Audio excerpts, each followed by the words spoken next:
അപ്പൊ കഴിഞ്ഞ 3 നോമ്പിനും അടിച്ചുപൊളിയെ ഞങ്ങളെ ട്രീറ്റ് ചെയ്ത ഇമ്മച്ചിക്ക് വേണ്ടി ഒരു പുത്തൻ സമ്മാനം ഇവിടുന്ന് കൊടുക്കാൻ പോവാണ്.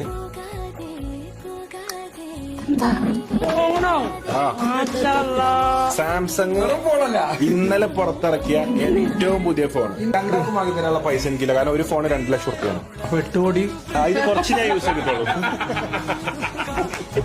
ഞാൻ പറയുമ്പോ വേണ്ട എനിക്ക് അവിടെ ഇവിടെ ഇട്ട് പോരാനും ചിലപ്പോ അതറിയോ കുട്ടികളെ അടിയിൽ ഇട്ട് പോരും ഫോട്ടോ എടുത്ത് കാണും. പിന്നെ ചിലപ്പം ഇതാവും ചിലപ്പോ മറന്നു വെച്ച് പോവാനൊക്കെ ഇതുവാവും നല്ലത്. നീ മല്ലയല്ലടാ, മുത്താണ് മുത്ത്. ഗണ്ണട വെച്ചിരി ഗണ്ണട മുത്ത്. ഇപ്പൊ കൊടുത്ത പൈസ എന്തായാലും കിട്ടും. കൊണ്ട് പടക്ക് തയ്ക്കാത്തത് മടക്കറോണ്ടല്ല. പണ്ട് പച്ചി നിലമ്പൂരൊരു പീടിയിൽ പോയിട്ട് അപ്പൊ കഴിഞ്ഞ 3 നോമ്പ്